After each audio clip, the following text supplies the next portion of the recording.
Hello, this is Allah Chaudhary in front of you, and I hope you all are safe and sound. Thank you very much. And today we have a very important class. আমি যদি সেটা বলি তা হচ্ছে আজকে আমাদের যে ক্লাসটি এটি হচ্ছে ঠিক লেটার্সের পরের যে অংশটি আমাদের জানা দরকার সেটি হচ্ছে ওয়ার্ড, যেটাকে আমরা বলছি শব্দ। যদি বাংলায় বলি তাহলে হয় এরকম যে শব্দ কাকে বলে। আমরা এটা ডিফাইন করি এরকম যে কয়েকটি অক্ষর নিয়ে বা কয়েকটি লেটার্স নিয়ে যখন একটি অর্থপূর্ণ বিষয় বা অর্থপূর্ণ কোনো কিছু প্রকাশ করে তখন সেটাকে আমরা ওয়ার্ড বলি, right? So the definition of word is a collection or group of letters. I repeat it again, a collection or group of letters with meaning is called word or as word. Okay, so যদি এরকমটা হয় যে হ্যাঁ আমাদের লেটার্সগুলো নিয়ে বা আমাদের অক্ষরগুলো নিয়ে আমরা শব্দ তৈরি করি, সেক্ষেত্রে বিষয়টা কিন্তু এরকম না যে অর্থহীন কোনো শব্দকে আমরা দ্যাট ইজ অর্থহীন শব্দকে আমরা এটা শব্দ বলতে পারি। ফর এক্সাম্পল, আমি যদি লিখি এরকমটা যে পি টি সি, এটা কোনো শব্দ না, বাট আমাদের কিছু যেমন অনেকগুলো বিষয় থাকে যেগুলো আমরা কন্ট্রাকশন বা প্রথম শব্দগুলো নিয়ে কিছু একটা দেখানোর চেষ্টা করি, যে লাইক এটা যদি আমি পিটিও প্লিজ টার্ন ওভার এটা বোঝাতে চাই that's okay. But on the other hand normally যদি এই শব্দটা আমি তৈরি করি এটা আসলে কোনো অর্থ দিচ্ছে না, সো এটি কিন্তু শব্দ বা ওয়ার্ড না, রাইট? ওকে, সো আমি এখানে এক্সাম্পল হিসেবে দিয়েছি লাভ, প্লে, রেট, গো এটসেট্রা। সো যখন অক্ষরগুলো একটি সাজানো গোছানো হবে এবং পাশাপাশি এটি কোনো অর্থ বহন করবে তখনই সেটি হচ্ছে ওয়ার্ড। ওকে, এরপরে আমরা যদি দেখতে চাই যে এই টাইপস অফ ওয়ার্ডগুলো কেমন হয়। ওকে, সো আমরা জানি দ্যাট ইজ অনেক আগে থেকেই জেনে এসেছি, আমরা অনেকেই জানি, আর ঠিক জানি না এরকম খুব কম সংখ্যকই আছে আমাদের মাঝে। তবে বিগিনার যারা আছে বা প্রাইমারি লেভেলে যারা আছে বা প্রাইমারি স্কুলে যারা পড়ছে তাদের জন্য এটা দরকার বলার, তা হচ্ছে যে এই প্রত্যেকটা শব্দই কিন্তু আমাদের বাক্যে ব্যবহার করা হয়। Each and every words we use in a sentence is called parts of speech. আমি আবার বলছি, বাক্যে ব্যবহৃত প্রত্যেকটি শব্দই এক একটি পার্টস অফ স্পিচ, রাইট? তো সেই জায়গা থেকে আমাদের যতগুলো শব্দ আমরা ব্যবহার করি না কেন প্রত্যেকটি শব্দই কোনো না কোনো পার্টস অফ স্পিচের মধ্যে বিলং করে। ওয়াল, সো আমি এ পর্যায়ে আরেকটি বলতে চাবো, সেটি হচ্ছে টাইপস অফ ওয়ার্ডের ক্ষেত্রে যেটা হয়, all types of word is known as word classes or parts of speech.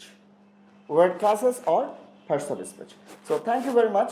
I hope you understood this one, and that's why I just jump into the next part of that one. আমি এখানে আজকে যেটি বলবো সেটি হচ্ছে দুটো বিষয় আসবে। একটি হচ্ছে পার্টস অফ স্পিচের ব্যাপারটা আসবে, যেটা জাস্ট আমরা একটু দেখে নেব যে এগুলো আসলে কোন কোন পার্টস অফ স্পিচে বিলং করছে বা পার্টস অফ স্পিচ কয় প্রকার।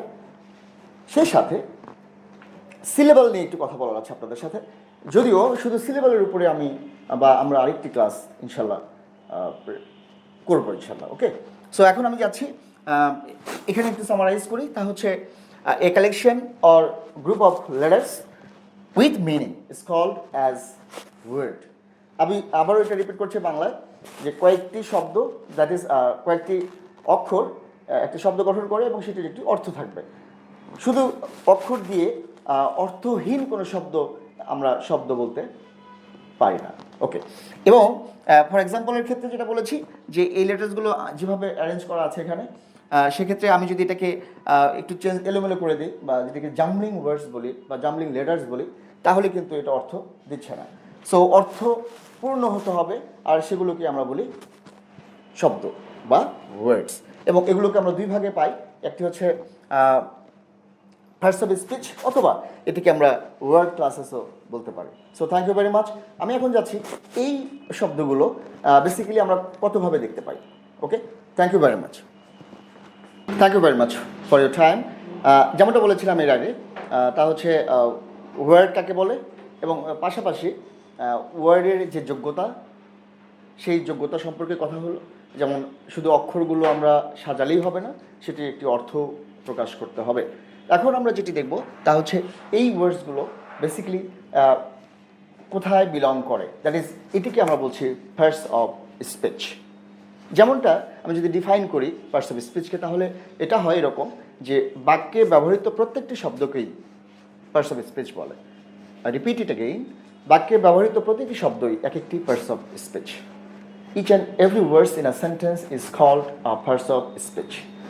সেক্ষেত্রে আমরা যদি দেখি তাহলে আমাদের যে পার্টস অফ স্পিচগুলোর যে শব্দ মানে দ্যাট ইজ যে কাইন্ডগুলো পাই, তার মধ্যে হচ্ছে noun, then pronoun, then adjective, then verb, then adverb, then preposition, conjunction and interjection. এগুলো আমাদের প্রত্যেকটি বাক্যে বা প্রত্যেকটি সেন্টেন্সে ব্যবহৃত হয়। সবগুলোই থাকবে একটি সেন্টেন্সে এমনটা হয় না। দ্যাট ইজ আমরা নাউন বা প্রোনাউনের ব্যবহারটা যেমন বেশি দেখতে পাই, পাশাপাশি ভার্বের যে অবস্থান সেটা কিন্তু প্রত্যেকটি সেন্টেন্সেই থাকে। ওকে, সো আমরা যদি বলি যে একটি সেন্টেন্স তৈরি হবার জন্য, যেমন ফর এক্সাম্পল আমি যদি বলি I like it, so have a look. I is subject of course, like verb that is পছন্দ করা, ইট that is pronoun.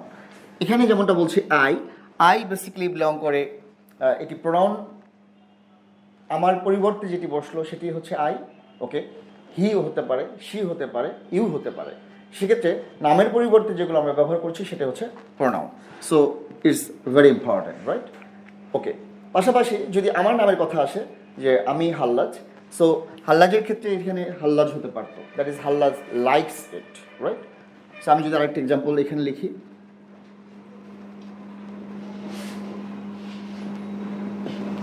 So have a look. আমি যখন এখানে ব্যবহার করলাম আই, দিস ইজ প্রোনাউন।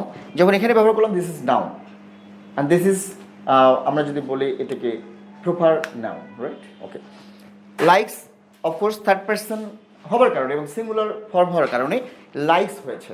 এখানে আমি নিজে যেহেতু ফার্স্ট পার্সন, ওকে, এই কারণে like, and that is likes. Third person singular number হলে ভার্বের শেষে আমরা এস বা ইএস যোগ করি, সেই এসটা এখানে আসছে, right? And then it is again pronoun. Okay, so আমরা যদি দেখলাম বা আমি যে কারণে এই এক্সাম্পলগুলো এখানে দিয়েছি তার মূল যে বিষয়টি তা হচ্ছে যে বাক্যে আমরা নাউন অথবা প্রোনাউন অথবা প্রিপোজিশন অথবা অ্যাডভার্ব অথবা কনজাংশন অথবা ইন্টারজেকশন এই শব্দগুলো ব্যবহার করে থাকি। সো প্রত্যেকটি কিন্তু এক একটি শব্দ। সো আমি আশা করছি আপনারা যেটা আপনাদের উদ্দেশ্যে যে কথাটি বলবার তা হচ্ছে যে আমরা ওয়ার্ড শিখেছি, ওয়ার্ডগুলো কোথায় বিলং করে সেটাও আমরা জেনে গেলাম। এবং আমরা যদি আরেকটু ডিফাইন করি তা হচ্ছে এই পার্টস অফ স্পিচ হচ্ছে সব মিলে আমরা যেটা জানি 8 প্রকার। 8 প্রকারের মধ্যেই সবচেয়ে ইম্পর্টেন্ট যে অংশটি সেটি হচ্ছে ভার্ব। আমি এটি কেন বললাম? এই উদ্দেশ্যে বললাম যেহেতু আমরা ভার্বের যদি ডিফিনেশনে আমি যাই তাহলে এরকমটা হয় যে শব্দ দ্বারা কোনো কিছু হওয়া করা বোঝায়, that is action word is called verb, right? So আমরা যেটাই করি না কেন, যেমন আমি এখন ক্লাস দিচ্ছি, আপনারা ক্লাস নিচ্ছেন, ওকে, আপনারা এটা বোর ফিল করছেন, এটা হতে পারে, অথবা আপনারা এটা পছন্দ করছেন, এটা হতে পারে। দ্যাট মিনস আমরা যে কথাগুলোই বলি না কেন সবগুলো কথাই ভার্বের মধ্যেই বিলং করে। So it's very important actually. So সেক্ষেত্রে এটা আমাদের জানতে হবে অনেক ভালো করে। পাশাপাশি নাউন এবং প্রোনাউন দুটোই খুব পাশাপাশি, এবং এটার গুরুত্ব যদি আমি বলতে চাই তাহলে এরকমটা হয় যে কোনো কিছুর নামকেই নাউন বলে, রাইট? কোনো কিছুর নামকেই নাউন বলে, naming word is a noun, fine. পাশাপাশি যখন আমি বলছি যে প্রোনাউন কাকে বলে, দ্যাট ইজ নাউনের পরিবর্তে যেটি বসে সেটি হচ্ছে প্রোনাউন, রাইট? সো আমাদের যে ক্ষেত্রে যে বিষয়গুলো একটু প্রবলেম হয় তা হচ্ছে যখন আমরা স্পোকেন ইংলিশের ক্ষেত্রে বলি বা আমরা যখন কথা বলার ক্ষেত্রে আসে, দ্যাট ইজ আমরা যখন প্রোনাউনের ব্যবহারে যাই তখন আমাদের জন্য একটু প্রবলেম হয়। সো প্রোনাউন রিলেটেড যে ক্লাসটি আমরা ইনশাল্লাহ নিব বা আমরা যেটা করব সেটা দেখেও আপনারা একটা ভালো ধারণা বা ভালো কনসেপশন পেয়ে যাবেন ইনশাল্লাহ। সো আজকের মতো যেটা আপনাদের সাথে শেয়ার করবেন তা হচ্ছে যে কয়েকটি অক্ষর বা লেটার্স নিয়ে একটি অর্থপূর্ণ শব্দ হবে এবং সেই শব্দগুলো আমরা একটি সেন্টেন্সে বা একটা বাক্যে ব্যবহার করব। এবং প্রত্যেকটি সেন্টেন্স বা প্রত্যেকটি ওয়ার্ডই হবে in a very good arrangement. Okay, so সেই জায়গাগুলোতে আমরা যে বাক্যের যে শব্দগুলো ব্যবহার করব এগুলোকে বলা হচ্ছে পার্টস অফ স্পিচ। এবং বাংলা যে ডেফিনেশনটা দিয়েছিলাম এর আগে আবারও বলছি যে বাক্যে ব্যবহৃত প্রত্যেকটি শব্দই এক একটি পার্টস অফ স্পিচ। যেমন একটি ছোট্ট এক্সাম্পল দিয়েছি এখানে, I like it or Hallaj likes it. এখানে তিনটি শব্দই ব্যবহার হচ্ছে this is noun, this is verb and this is pronoun. Okay, this pronoun, this is verb, this pronoun again. So আমরা লক্ষ্য করব যে প্রত্যেকটি ক্ষেত্রেই নাউন বা প্রোনাউনের ব্যবহারটা বেশি হচ্ছে, পাশাপাশি ভার্ব তো থাকবেই। ওকে, সো আজকে আমি এটাকে সামারাইজ করতে চাচ্ছি, তা হচ্ছে আমাদের পার্টস অফ স্পিচ 8 প্রকার। তার মধ্যে অন্যতম হচ্ছে noun, then pronoun, then adjective, then verb, then adverb, then preposition, then conjunction and interjection. So thank you very much. I hope you understood today's class, and of course I will invite you to enjoy our next class. Thank you. Bye bye. See you again in the class.